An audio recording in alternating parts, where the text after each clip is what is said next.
అందరూ కూడా వందనాలు తెలియజేసుకుంటాం. చదవండి బిగ్గరగా. అపొస్తలుల కార్యాలు 9వ అధ్యాయం 3వ వచనం చదవండి. నేను అతడు ప్రయాణం చేయొచ్చు దమస్కు దగ్గరకు వచ్చినప్పుడు అకస్మాత్తుగా ఆకాశంలో ఒక వెలుగు అతని చుట్టూ ప్రకాశించాను. ఒకప్పుడు పౌలు చుట్టూ లేకపోతే మన చుట్టూ ఏమేమి ఉన్నాయో చూసుకున్నాం. మనం 5 గంటలు ఆరాధన చేసే అందరం కూడా మన చుట్టూ దోషములు ఉన్నాయి, మన చుట్టూ జలాలు ఉన్నాయి, మన చుట్టూ శత్రువులు ఉన్నాయి, మన చుట్టూ లెక్కలేని అపాయాలు, మరణ బంధకాలు ఎన్ని మన చుట్టుకొని ఉండగా దేవుడు ఏం చేశాడంటే మన చుట్టూ కూడా ఒక వెలుగు ఆయనే మన చుట్టూ ఉన్నాడు. సీయోనులోనే దీపస్తంభంలో నిన్నను కూడా నిలబెట్టుకున్నాడు. నిన్నను కూడా ఆరాధించబడగా, నిన్నను కూడా కనపరిచబడగా, దేవుని స్తుతించబడగా ఎంచుకున్నాడు. అందుకని మనం చదువుకున్నాం మొదటి కొరింథీయులకు రాసిన పత్రిక 11:25 చదువుకున్నాం. అందుకనే పనిలో చేయవేసేటప్పుడల్లా మనల్ని మనము సరి చేసుకోవాలి. ఆయన రాకడ, ఆయన పునరుద్ధానాన్ని మనం గుర్తుంచుకోవాలి. మనమే ఏం చేసుకోవాలంటే మనమే విమర్శించుకోవాలి. అప్పుడే మనం తీర్పులోకి రాము. అక్కడ ఉంది, క్లియర్ గా ఉంది. ఎక్కడ ఉందంటే 37వ వచనం, అయితే మనల్ని మనమే విమర్శించుకునేలా తీర్పు పొందక పోదుము. ఇది ఆయన పునరుత్థానాన్ని రొట్టె, ఆయన శరీరమని ఈ ద్రాక్షరసం ఆయన రక్తమని భావించి పవిత్రముగా ఇది తీసుకున్నప్పుడల్లా ఏం చేయాలంట? ఆయన మరణాన్ని ప్రచురించే వాళ్ళుగా, ఆయన మరణాన్ని జ్ఞాపకం చేసుకునే వాళ్ళుగా ఉండాలి. మన అంశం ఏంటంటే పౌలు చుట్టూ వెలుగు వచ్చింది. తర్వాత పౌలు చుట్టూ దేవుని భద్రత వచ్చింది. తర్వాత ఎన్నో విషయాలు దేవుడు పౌలుని మరణపు టంచుల్లోంచి కాపాడాడు. పౌలు గారిని ఎన్నో విధాలుగా కాపాడాడు. మరి ఆ విధంగా కాపాడాలంటే దేవుని భద్రత, దేవుని రక్షణ, దేవుని వెలుగు ఈరోజు పౌలు చుట్టూ కాకుండా మన చుట్టూ కూడా ఉండాలంటే ఏం చేయాలి మనం అంటే, మన చుట్టూ ఎవరి చుట్టూ అసలు దేవుని భద్రత ఉంటుంది, ఎవరి చుట్టూ దేవుని వెలుగు ఉంటుంది. కొన్ని లక్షణాలు ఉన్నాయి, ఆ లక్షణాలన్నీ మనం కూడా కలిగి ఉంటే మన చుట్టూ కూడా దేవుని వెలుగు ఉంటుంది, దేవుని భద్రత ఉంటుంది. చూడండి, అసలు ఎవరి చుట్టూ దేవుని భద్రత ఉంటుంది? క్లుప్తంగా కొన్ని విషయాలు మనం ధ్యానం చేసుకుందాం. కీర్తనలు 34:7 కీర్తనలు 34:7 యెహోవా యందు భయభక్తులు గల వారి చుట్టూ ఆయన దూత కావలి ఉండే వారిని రక్షించును. చెప్పండి, ఒకటే ఎవరి చుట్టూ అంటే యెహోవా యందు భయభక్తులు గల వారి చుట్టూ. దేవుడు అంటే భయం, మందిరం అంటే భయం. ఈరోజు భయము కావాలి, ఇంకా భక్తి కావాలి. భయం కావాలి, భక్తి కావాలి. ఈరోజు యెహోవా యందు భయభక్తులు గల వారి చుట్టూ ఆయన దూత కాపలి ఉండదు. అంటే ఎవరి చుట్టూ కాపుగా ఉంటుంది, ఎవరి చుట్టూ భద్రత ఉంటుందంటే ఆ రోజు పౌలు చుట్టూ వెలుగు వచ్చింది. మరి నీ చుట్టూ నా చుట్టూ వెలుగు రావాలన్నా, భద్రత రావాలన్నా, నీ కుటుంబం చుట్టూ నా కుటుంబం చుట్టూ దేవుని శక్తి మన చుట్టూ ఉండాలంటే, సైతాను పారిపోవాలంటే ఏం కావాలంటే ఒకటోది యెహోవా యందు భయభక్తులు కలిగి ఉండాలి. యెహోవా యందు భయం ఉండాలి, భక్తి ఉండాలి. ఈరోజు మందిరం అంటే భయం ఉండాలి, దేవుని సేవకులు అంటే భయం ఉండాలి, లేకపోతే దేవుడు అంటే భయం ఉండాలి, వాక్యం అంటే భయం ఉండాలి. ఇది ఒక ఆదివారం వచ్చి ఒక ఆదివారం రాకుండా ఉండటం కాదు, లేకపోతే ఒక ఆదివారం వచ్చి 4 ఆదివారాలు మానేయటం కాదు, లేకపోతే ఆదివారాలన్నీ వచ్చి వారి గుడికలు మానేయటం కాదు. బుధవారం రావాలి, శనివారం రావాలి, మందిరంలో రావాలి, ఇంకా అక్కడ కూడికలు ఉంటే అక్కడ రావాలి. అప్పుడు దేవుని భయం ఉన్నట్టు, మందిరం అంటే భయం ఉన్నట్టు. మందిర నియమ నిబంధనలు, దేవుని మందిర నియమ నిబంధనలకు లోబడాలి. ముందు దేవుని మందిరంలో ఎవరైతే ఉంటారో వాళ్ళు మందిర కార్యక్రమాలకు లోబడాలి. లోబడకుండా నా ఇష్టం వచ్చినప్పుడు వస్తా, నేను ఎవరికి చెప్పను, నా ఇష్టం వచ్చినట్టు చేస్తా అంటే కుదరదు. అక్కడ ఈరోజు ఎవరి చుట్టూ దేవుని భద్రత ఉంది, నువ్వు అట్లా చేయకపోతే నీ చుట్టూ దేవుని భద్రత ఉండదు. యెహోవా యందు భయభక్తులు కలిగిన వారి చుట్టూ ఆ రోజు యోసేపు ప్రధానమంత్రి అయ్యాడు. యోసేపు ఎక్కడి నుంచి? గుంటలో నుంచి ప్రధానమంత్రి దాకా వెళ్ళాడు. ఆయన అంటాడు, యోసేపు అంటాడు, నేను దేవునికి భయపడు వాడను అంటాడు. 42 ఆదికాండం చదవండి ఒక మాట. ఆదికాండం ఆ మాట చూస్తే ఈరోజు మనం కూడా ఎట్లా ఉండాలి? 42:18 వచ్చింది చదవండి.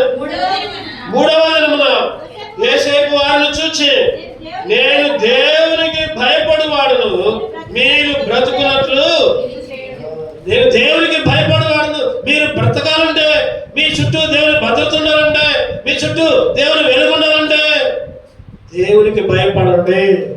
దేవునికి భయపడాలంటే చెప్పండి, దేవుడు మనకు కనపడుతుందా? దేవుడు మనకు కనపడుతుందా? భయపడాలంటే దేవుడు కనపడ్డు. దేవుని వాక్యానికి భయపడాలి, దేవుని మందిరానికి భయపడాలి. ప్రతి దానికి భయంతో దేవుని మందిరంలోకి పరుగులెత్తుకుంటూ రావాలి. బుధవారాలు రావు, శనివారాలు రావు, ఆదివారాలు రావు, లేకపోతే మన ఇష్టం వచ్చినాయి మన పనులు మాత్రం ఏమాత్రం కూడా ఆగవు. ఏమాత్రం కూడా దేవుడు అంటే భయం లేదు, మందిరం అంటే భయం లేదు. అసలు లెక్క లేకుండా ఉంటే నా చుట్టూ వెలుగు కావాలి, నా చుట్టూ భద్రత కావాలంటే, ఈరోజు ఆయన భద్రత కలిగి ఉండాలంటే ఏం చేయాలంటే దేవునికి ఒక పెద్ద అధికారి, ఆయన శతాధిపతి. ఆ కొర్నేలు అంటున్నాడు దేవునికి భయభక్తులు కలిగిన వాడే ఉన్నాడు. అపొస్తలుల కార్యాలు 10వ అధ్యాయం 2వ వచనం చూస్తే చదవండి అన్నమాట. అతడు తన ఇంటి వారందరితో కూడా దేవుని భయభక్తులు గలవాడైండి ప్రజలకు బహుధర్మము చేయొచ్చు, ఎల్లప్పుడూ దేవునికి ప్రార్థన చేయవాడు. ఆయన ఎవరు చెప్పండి? ఎట్టాలి పటాలం అనబడిన పటాలములో శతాధిపతి. ఒక 100 మంది అధికారులకు అధికారి ఆయన. ఆ 100 మంది అధికారులే ఆ అధికారుల మీద అధికారి. ఆయన అంటున్నాడు దేవుడికి భయపడేవాడంట, దేవుడికి భయపడవాడంట. అటువంటి వాడు యెహోవా యందు భయభక్తులు గలవాడైండే ప్రజలకు బహుధర్మము చేయొచ్చు, ఎల్లప్పుడూ దేవునికి ఉన్నాయా ఈ లక్షణాలు? శతాధిపతికే ఆ లక్షణాలు ఉంటాయి. ఈరోజు మనకి అతడు తన ఇంటి వారందరితో కూడా, ఇంకో వాడు ఉంది ఇక్కడ, ఏముంది ఇక్కడ చెప్పండి?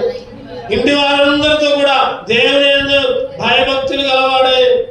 ఈరోజు మన మొక్కలమే కాదు, మన ఇంటి వారు కూడా, నేను నా ఇంటి వారును. ఈరోజు నేను నా ఇంటి వారు పేరుకి మాత్రమే ఉంటున్నాం అన్నమాట, పేరుకి మాత్రమే అంటున్నాం, కానీ ఆచరణలో మాత్రం పెట్టలేకపోతున్నాం. ఆయన ఎల్లప్పుడూ భయభక్తులు గలవాడయ్యండి, ఎల్లప్పుడూ కూడా దేవుని కంట ఏం చేస్తున్నాడు చెప్పండి? ప్రార్థన చేస్తున్నాడు. ప్రార్థన చేసేవాడు. ఈరోజు ప్రార్థన చేయడానికి రాము. అసలు మాట చెప్పాలంటే చెప్పండి, ప్రార్థన చేయడానికి అసలు రాము. ఇంటి దగ్గర చేస్తున్నామో లేదో తెలియదు. కొంతమంది చేస్తున్నాం అంటారు, మంచిదే, చాలా సంతోషం, ఇంటి దగ్గర చేస్తే మంచిదే కాదంట్లా. కానీ సంఘముతో కూడి ప్రార్థన చేసే అనుభవంలోకి రావాలి. సంఘ పక్షాన ఎన్నో కార్యాలు ఉంటున్నాయి. ఎన్నో కార్యాలు మనకు జరగాలంటే మన కుటుంబంలో జరగాలి, మన పిల్లలకు జరగాలి, సంఘంలో జరగాలి, మందిరంలో జరగాలి. ఎన్ని జరగాలంటే అందరము కలిసి ఏం చేయాలి చెప్పండి? మేడగది అనుభవంలోకి రావాలి. ఆ రోజు మేడ మీద అందరూ పోయి ప్రార్థన చేశారంట. ఏకాంతంగా మేడ మీద కూర్చొని మేడగది అనుభవంలో ప్రార్థన చేసి వాళ్ళ ఇంట్లో చేసుకోవచ్చుగా. అందరూ కలిసి ప్రార్థన చేసి ఆ ప్రార్థన బలం వేరే ఉంటుంది, ఆ ప్రార్థన శక్తి వేరే ఉంటుంది. కొంతమంది ప్రార్థనకు పోవాలి, లేకపోతే వాక్యాలను తీర్మానం చేసుకుంటారు. ఇంకా కొంతమంది నేను అసలు ప్రార్థనకే పోకూడదని తీర్మానం చేసుకుంటారు. నేను అసలు శనివారాలు ప్రార్థనకే పోకూడదు, నేను బుధవారం అసలు మందిరంలోనే రాకూడదు తీర్మానం. అది అంటే అనుకోలే కానీ చేస్తాను. ఈరోజు అటువంటి వాళ్ళలాగా నువ్వు నేను ఉండదు. దేవుని యందు భయభక్తులు కలిగిన వాళ్ళ ఎల్లప్పుడూ ఎట్లా ఉండాలంటే ప్రార్థన. ఆ రోజు మంత్రసానులు కూడా దేవునికి భయపడి నిర్గమాకాండం 1వ అధ్యాయం 21వ వచనం చూస్తే, నిర్గమాకాండం అయితే ఫరో నిర్గమాకాండం 1:21 ఆ మంత్రసానులు దేవునికి భయపడినందున ఆయన వారికి వంశాభివృద్ధి. ఎవరంటే భయపడింది చెప్పండి? ఆ మంత్రసానులు ఫరో ఏమంటున్నాడంటే పుట్టగాడ దగ్గర తీసుకున్నాడు, చంపేద్దాం. కానీ ఒక్క విషయంలో, మోసే విషయంలో ఆ మంత్రసానులు దేనికి భయపడ్డారంట? దేవునికి భయపడ్డారు. ఈరోజు నీ జీవితంలో, నా జీవితంలో దేవునికి భయపడే అనుభవంలోకి రావాలి. దేవునికి భయపడాలి, వాక్యానికి మందిరానికి లోబడాలి, భయపడాలి. ఎటువంటి స్థితి అయినా సరే, నువ్వు ఉన్నవాడివైనా లేనివాడివైనా, ఆరోగ్యం ఉన్నా లేకపోయినా, ఒంటరి అయినా ఒంటరి కాకపోయినా, నువ్వు విధవరాలైనా వృద్ధిరాలైనా, అనారోగ్యం ఉన్నా సరే, దేవుని మందిర సమయం దేవునికి ఇవ్వాలి. అది భయపడ్డట్టు. దేవుని మందిర సమయంలో ఇంకేదో చేసుకుంటే దేవుని భయం వస్తుంది. దగ్గర ఏ మాత్రం కూడా లేదు అని అర్థం. ఈరోజు దేవునికి నువ్వు నేను భయపడే వాళ్ళగా ఉండాలి. 3:11 దేవుని యందు భయభక్తులు కలిగిన వారికంట ఆయన కృప ఆకాశము కంటే చదవమంట భూమి కంటే ఎంత ఉన్నతముగా ఉన్నదో ఆయన యందు భయభక్తులు గల వారి ఎడల ఆయన కృప అంత అధికముగా ఆయన యందు భయభక్తులు కలిగిన వారి ఎడల ఆయన కృప అంత అధికంగా ఉంది. భూమి కంటే చెప్పండి, ఎంత ఉంది? ఎన్ని కిలోమీటర్లు ఉంది చెప్తారా? ఎంత ఉన్నదో అంత ఉన్నతముగా దేవుడు అంటున్నాడు, నన్ను ఘనపరచు వారిని నేను ఘనపరుస్తాను. నీకేదో ఏదో ఏదో ఇయ్యాలనుకుంటున్నాడు, నువ్వేమో చిన్న చిన్న వాటిని తిరస్కరించి చిన్న చిన్న వాటికి లోబడకుండా దేవుడిచ్చే ఆశీర్వాదాలు దూరం చేసుకుంటున్నావు. ఈరోజు మనం ఏదేదో కోరికలు కలుగుతున్నాం, దేవా ఈ కోరిక తెచ్చు అది తెచ్చు అని అనుకుంటున్నా. కానీ దేవునిలో భయభక్తులు లేకపోతే, దేవుని భయం లేకపోతే దేవుడు ఇచ్చేవాడిని కూడా ఈరోజు నువ్వైనా నేనైనా పొందుకోలేకపోతున్నాం.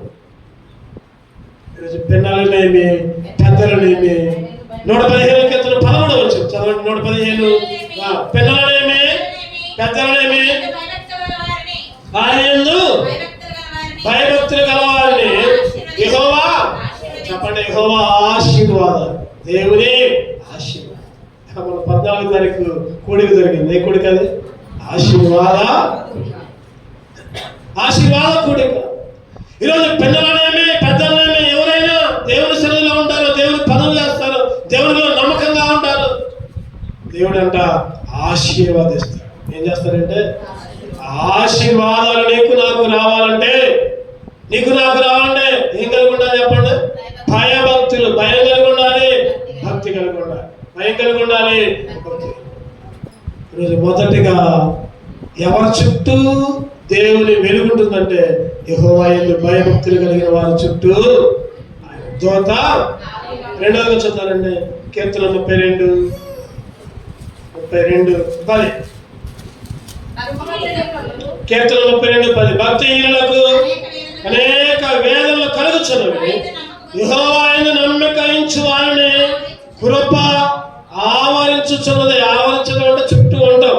చెప్పండి, ఆవరించడం అంటే చుట్టూ ఉంటాం. ఈరోజు ఒక ఇంట్లో మంచి భోజనాలు చేస్తారు అనుకోండి, ఏమొచ్చింది? గుప్పున వాసన వచ్చింది. అంటే వాసన ఆ ఇంటి చుట్టూ ఉంటుంది. సెంటు కొట్టుకున్నాం అనుకోండి, మన చుట్టూ ఆ సెంటు వాసన ఉంటుంది, ఆవరించింది. ఒక మాట చెప్పాలంటే ఆవరించు. ఇక్కడ చదువుకున్న భాగం చూస్తే యెహోవా యందు నమ్మిక ఉంచు వానిని కృప ఆవరించుచున్నది. యెహోవా యందు నమ్మిక ఉంచు వారికి ఆయన కృప. మొదటిగా చెప్పండి, యెహోవా యందు భయభక్తులు కలిగి వారి చుట్టూ ఆయన దోత కాపు, ఆయన భద్రత. ఒకటోది ఏమంటే యోసేపు గారు భయం ఉంది. రెండవది యెహోవా యందు నమ్మకం వచ్చింది. ఎవరు చెప్పండి? అతడు నా ఇల్లు అంతటిలో అబ్రహాం గురించి ఒక మాట ఉంది. అప్పుడు చదువుతారండి ఎక్కడంటే ఆ మాట ఆదికాండం 15వ అధ్యాయంలో, ఆదికాండం 15వ అధ్యాయం చదవండి మాట 6వ వచనం. అతడు యెహోవాను నమ్మెను, ఆయన అది అతనికి నీతిగా ఎంచబడిన. యెహోవాను నమ్మెను, అది ఆయన నీతిగా. నువ్వు దేవుని నమ్మకముచ్చు. నువ్వు దేవుణ్ణి నమ్మితే ఎన్నో కార్యాలు చూస్తావు. ఇప్పుడు ఇబ్బందులు పడవచ్చేమో, ఇప్పుడు ఇరుకులు రావచ్చేమో, ఇప్పుడు కష్టాలు రావచ్చేమో. ఇప్పుడు అందరూ నిన్ను చూసి వీళ్ళు మందిరానికి పోతున్నారు కానీ వీళ్ళకి అన్ని నష్టాలే అని అనుకోవచ్చేమో. దేవుడిచ్చే ఆశీర్వాదాలు చెప్పండి, ఈ లోక ఆశీర్వాదాలు అస్సలు కావు.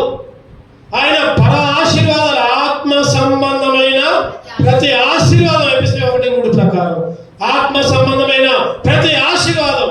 నువ్వు దేవుణ్ణి నమ్ము, దేవుణ్ణి రక్షకుడిగా ఎంచుకో, అప్పుడు నీకు ఆశీర్వాదం. 106 కీర్తన 24 వచ్చింది. కీర్తనలు 106:24 వారు రమ్యమైన దేశమును నిరాకరించి ఆయన మాట చెప్పండి, ఆయన మాట అంట నమ్మల.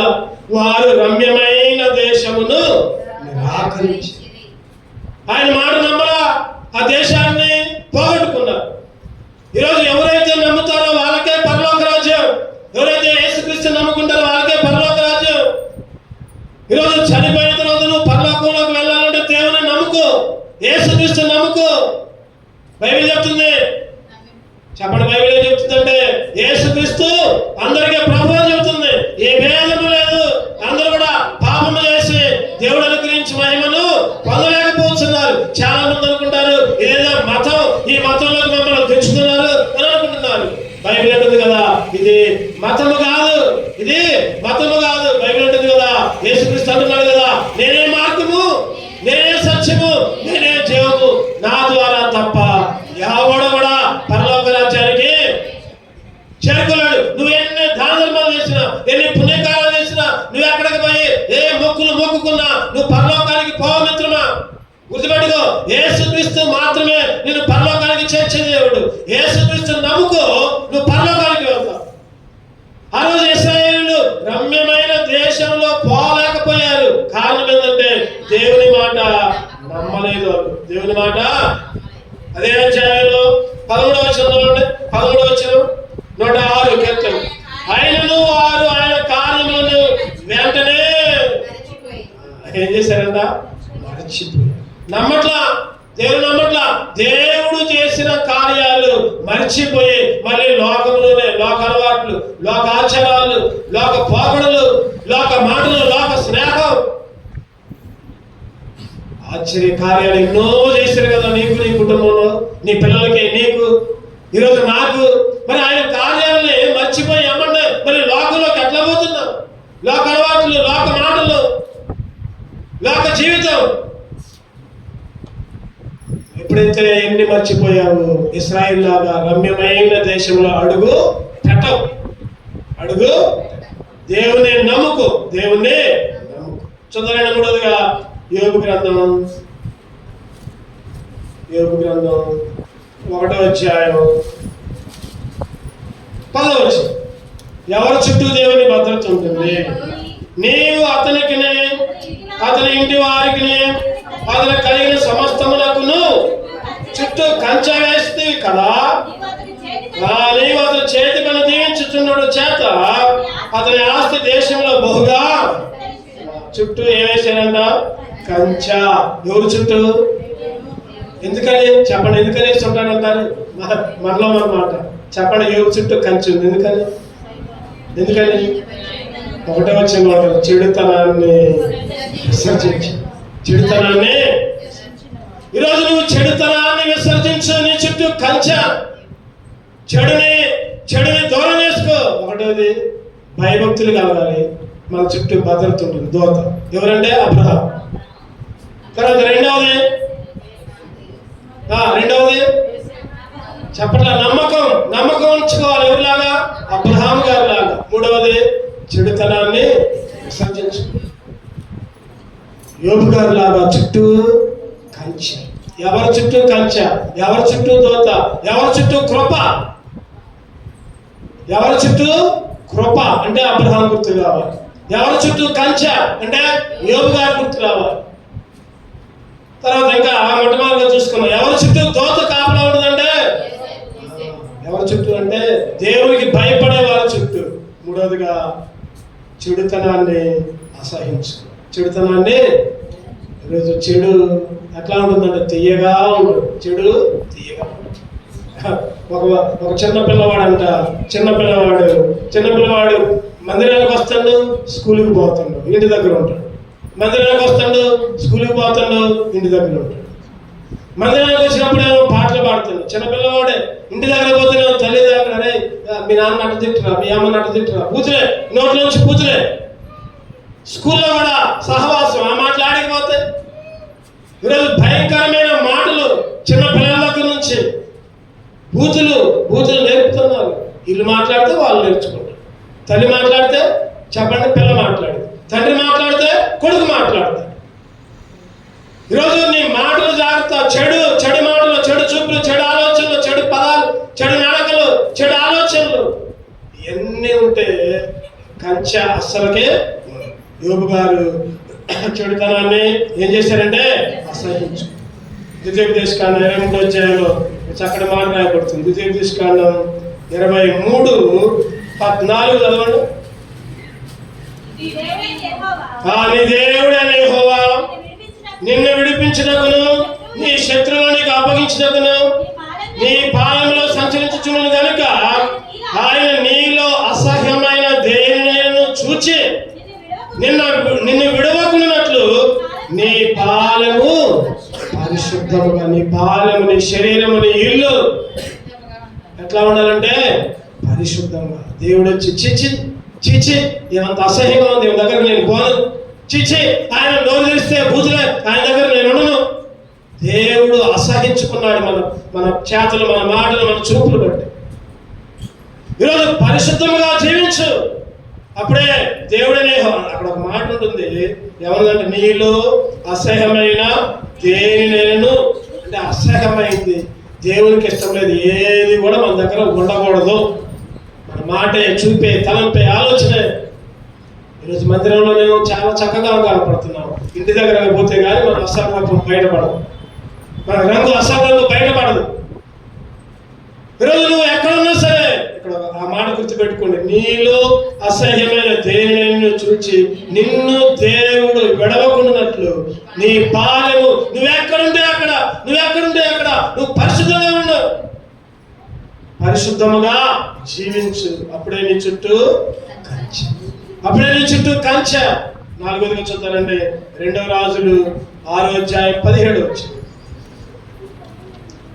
2వ రాజులు 6:17, 311 పేజీ. యెహోవా వీడు చూచినట్లు దయచేసి వీని కళ్ళు తెరవమని ఎలీషా ప్రార్థన చేయగా యెహోవా పనివారి కళ్ళను తెరవజేసిన కనుక ఎలీషా చుట్టూ పర్వతము, అగ్నిగుర్రములు, రథములు నిండియుట. ఎలీషా చుట్టూ పర్వతాలు, అగ్ని. నా తలంపు ఏంటంటే 4వదిగా ఎలీషా చుట్టూ, ఎలీషా పనోడు ఎవరైనా చెప్పండి, ఎవరి గురించి రాయబడింది? ఆ పనివాడు చూచినట్లు, యెహోవా వీడు చూచినట్లు ఆయన కన్నులు. అంటే ఎలీషాకి పరిచర్య చేసేవాడు అతను.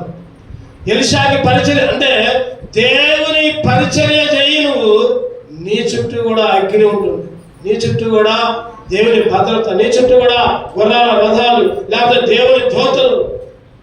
ఈరోజు నీ చుట్టూ ఉండాలంటే పరిచర్యలో పాల్గొను, పరిచర్య చేయి, దేవుని మందిరంలో పనులు చేయి, దేవుని స్వార్థ ప్రకటించు, స్వార్థ ప్రకటించే వాళ్ళకి సహాయంగా ఉండు. నువ్వు చేయలేవు, చేసే వాళ్ళకి అడ్డంగా ఉంటావు. నువ్వు చేయలేవు, చేసే వాళ్ళకి. నువ్వు చేయకపోతే పర్వాలేదు, ఇంటి దగ్గర నుండి ప్రార్థన చేయి, పరిచర్య గురించి మందిరం నుంచి ప్రార్థన చేయి. నువ్వు ఏ పని చేయకపోయినా పర్వాలేదు, ప్రార్థన చేయి. పరిచర్య చేసే వాళ్ళ చుట్టూ దేవుని దూత, పర్వతాలు ఉన్నాయంట, రథం ఉంటుందంట, అగ్ని ఉంటుందంట. నువ్వు పరిచర్య, దేవుడు నిన్ను అసలు పరిచర్యకే ఎంచుకున్నాడని బైబిల్ చెప్తుంది. ఈరోజు దేవుని అన్ని నీ సొంత పనులే. దేవుని పని ఎంత మట్టికి చేస్తున్నావు? రోజుకి ఒక అర్ధ గంట అన్నా, ఒక గంట అన్నా దేవుని పని చేస్తున్నావా? 24 గంటల్లో ఒక అర్ధ గంట దేవుని పని చేస్తున్నావా? దేవుని పరిచయం చేస్తున్నావా? లేకపోతే సందర్భం వచ్చినప్పుడు దేవుని పనిలో పాల్గొంటున్నావా? పాల్గొంటే చాలా మంచిది. ఇంకా పాల్గొనకపోతే, స్వార్థను వినిపించకపోతే, స్వార్థ సేవలను సహకరించకపోతే దేవుడు అంటున్నాడు నీకు భద్రత. జకర్యా 2:5 ఒక చక్కటి మాట ఉంటుంది, చూద్దానండి. జకర్యా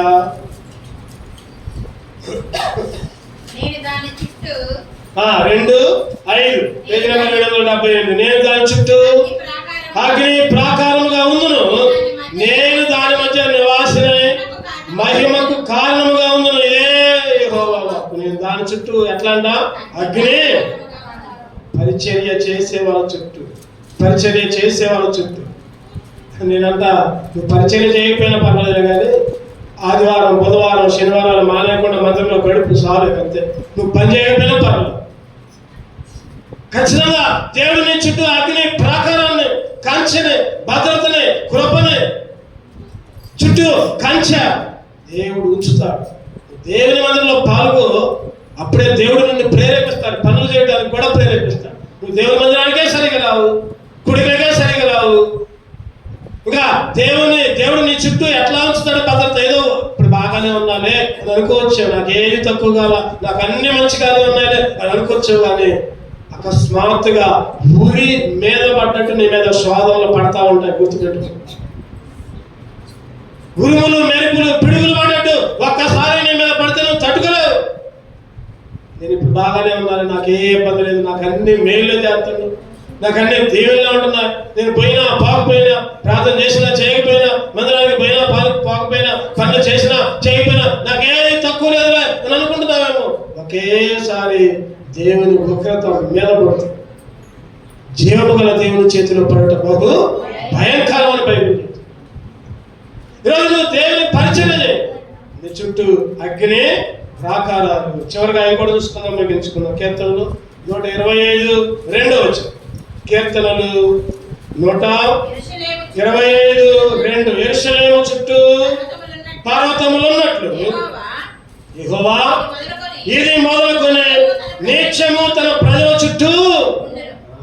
యెహోవాయే, ఈరోజు దేవుడే నీ చుట్టూ ఉంటాడు.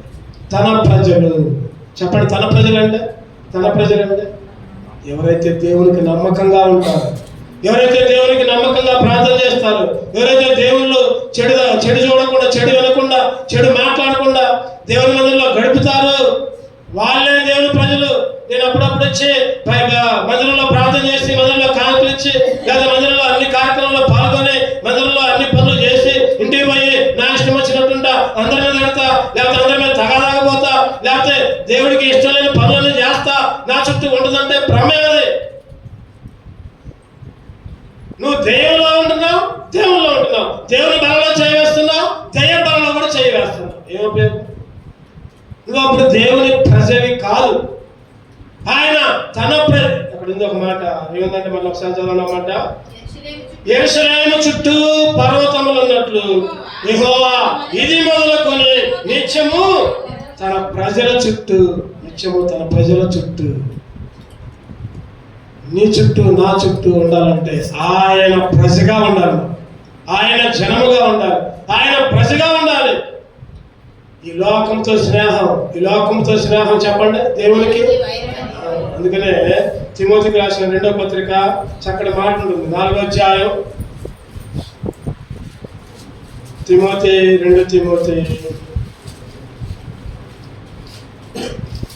4వ అధ్యాయం 10వ చదవండి.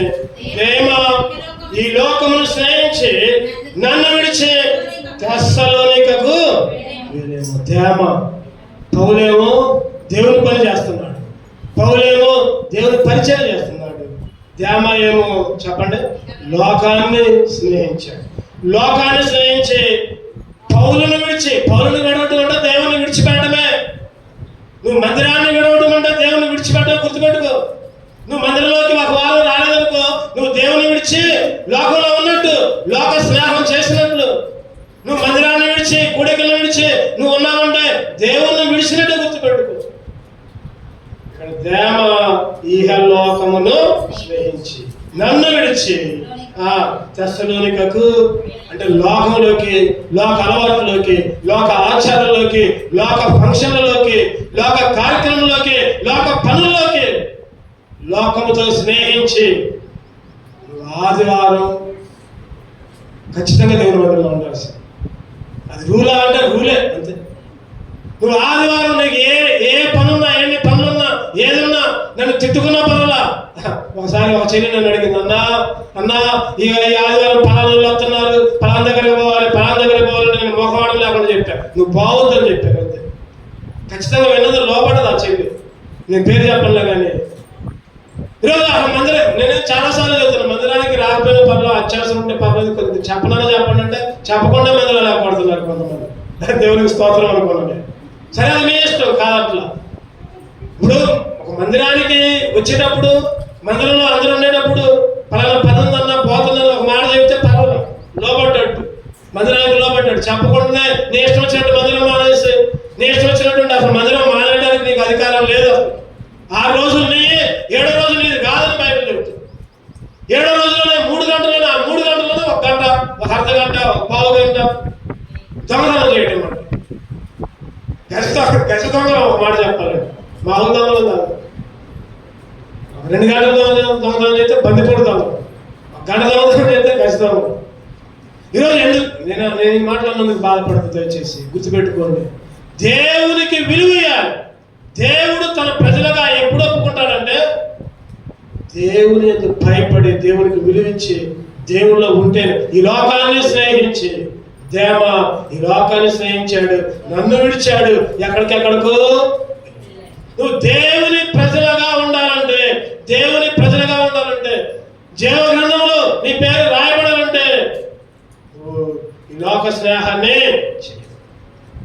ఎప్పుడైతే అట్లా ఉంటావో నీ చుట్టూ భద్రత, యెరూషలేము చుట్టూ భద్రత ఉన్నట్లు తన ప్రజల చుట్టూ కాపలా కాస్తాడు. ఎవరు? యెహోవాయే కాపలా కాస్తాడు. ఆ రోజు అగ్నిలో తొయ్యబడ్డారు 3. ఎవరు? షడ్రకు, మెషకు, అగ్నిలో తొయ్యబడ్డారు. దేవుడు విడిచిపెట్టిండా వాళ్ళు? విడిచిపెట్టిండు.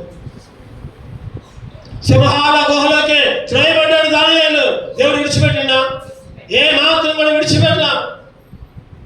4వ వాడిగా 3తో పాటు 4వ వాడిగా అక్కడ తిరిగాడు. 4వ వాడిగా దోతలాగా తిరిగాడు. లోపల వాళ్ళని కొద్దిగా వేసిన వాళ్ళకంట, అగ్నిగుండంలో వేసిన వాళ్ళంట మాడి మసైపోయారు. లోపల వాళ్ళకి ఒక్క వెంట్రుక కూడా కాలిపోయింది. ఆశ్చర్యం. సింహాల బోన్లో సింహపు నోళ్ళు మూశాడు. సింహాల బోన్లో దానియేలుకు తోడుగా ఉన్న నోళ్ళు మూశాడు. అది దేవుని ప్రజెంట్. అది ప్రత్యేకమైన జీవితం, ప్రత్యేకమైన అనుభవం. షడ్రకు, మెషకు, అబెద్నెగో ఈరోజు తన ప్రజలుగా దేవుడు ఎంచుకున్నాడు. దానియేలు తన ప్రజలుగా ఎంచుకున్నాడు. యోసేపుని తన ప్రజలుగా ఎంచుకున్నాడు. ఈరోజు ఎంతో మంది ఈరోజు నువ్వు ఉన్నావా? ఆయన ప్రజల్లో నువ్వు ఉన్నావా? నీ చుట్టూ దేవుడు ఉన్నాడా? ఈ మధ్యాహ్న కాల సమయంలో ఎవరి చుట్టూ దేవుని భద్రత ఉంటుంది? ఎవరి చుట్టూ దేవుని భద్రత? మొదటగా చెప్పండి, ఎవరి చుట్టూ ఉంటుంది? దేవుని యందు భయభక్తులు కలిగిన వారి చుట్టూ. ఎవరంటే ఆయన? యేసేపు. దేవుడు అంటే. రెండవదిగా నమ్మకము కలిగిన వారి చుట్టూ కృప ఆవరించి ఉంటుంది. ఎవరి చుట్టూ ఉందంటే అబ్రహాము నమ్మాడు, అది అతనికి నీతిగా. మూడవదిగా ఎవరంటే చెడుతనము విసర్జించిన యోబు చుట్టూ కంచె. నీ చుట్టూ నా చుట్టూ కూడా కంచి కావాలంటే చెడుతనానికి దూరంగా ఉండాలి. పారిపోవాలి. ఒక మాట చెప్పాలంటే చెడు మాటలకి పారిపోవాలి. చెడు మాటలకి, చెడు చూపులకి పారిపోవాలి. నాలుగవదిగా పరిచర్య చేసే వాళ్ళ చుట్టూ అగ్ని ప్రాకారం. ఎలీషా పరిచారకుడు గురించి చెప్పబడింది. 5వదిగా దేవుడు తన ప్రజల చుట్టూ కాపుదల, పర్వతములాగా భద్రత. ఎవరంటే షడ్రకు, మెషకు. ఈ మధ్యాహ్న కాల సమయంలో ఈ 5 అంతల భద్రత. ఒక రంగా చెప్పండి, 5 అంతల బాడీ గార్డ్స్. నీ ముందు, ఇటుపక్క, అటుపక్క, వెనక, అటు, ముందు. ఈ 5 రకాల బాడీ గార్డ్స్ నీ దగ్గర ఉండాలంటే ఈ 5 పనులు నువ్వు నేను కూడా చేయాలి. అప్పుడే మన చుట్టూ వెలుగు కమ్మింది. ఎన్నో ఇబ్బందులు వస్తాయి, ఎన్నో ఇరుకులు వస్తాయి, ఎన్నో కష్టాలు వస్తాయి, ఎన్నో శోధనలు వస్తాయి. ఒకసారి ఎన్నో వచ్చినప్పుడు ఇక నేను మందిరానికి పోను, నేను సేవను చేయను, ఈ పరిచయం వదిలిపెడతా, ఈ మందిరాన్ని వదిలిపెడతా అని అనుకునే పరిస్థితుల్లో కూడా దేవుడి నుంచి మాట్లాడుతున్నాడు. ఆయన బలపరుస్తున్నాడు. ఆయన నీ చుట్టూ ఈ 5 అంతల దీవెనలు రావాలంటే ఖచ్చితంగా ఈ 5 పనులు నువ్వు చేయాలి. 2 కళ్ళు మూసుకుందాం. ఒక్క నిమిషం మౌనంగా ఉండదు. ఒక్క నిమిషం మనమే భయభక్తులు ఉన్నాయా? దేవుడు అంటే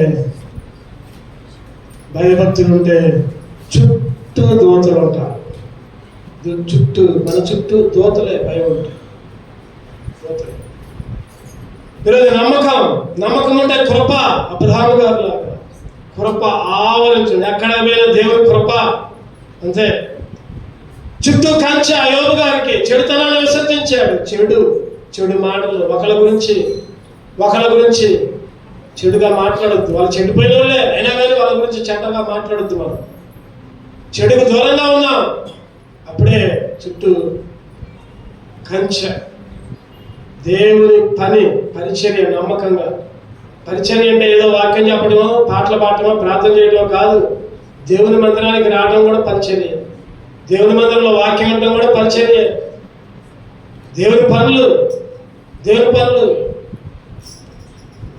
చేయకపోయినా పనుల మందిరంలోకి రా, అదే పరిచర్య. మందిరంలో గడుపు. ఆదివారాలు అక్కడుతున్నావు, ఎన్ని శనివారాలు అక్కడుతున్నావు. నమ్మకంగా ఉన్నట్లా నువ్వు మందిరానికి, దేవుడికి నమ్మకంగా ఉన్నట్లా. నాకు కాదు కావాల్సింది, మనుషులకు కాదు, దేవుడికి నమ్మకంగా ఉన్నాడు. తన ప్రజగా ఉన్నావా? తన ప్రజగా, దేవుని ప్రజగా ఉన్నావా? దెయ్యం ప్రజగా ఉన్నావా? నీ హృదయంలో దేవుడు ఏళ్తున్నాడా? దెయ్యం ఏళ్తున్నాడు. దెయ్యం వెళ్తే దెయ్యం పనులు చేస్తావు, దేవుడు వెళ్తే దేవుడి పనులు చేస్తావు. పరిశీలన చేసుకో, పరీక్షించుకో. ఒక క్షణం నిన్నే సరి చేసుకో, యోగ్యంగా పనిలో చేయ.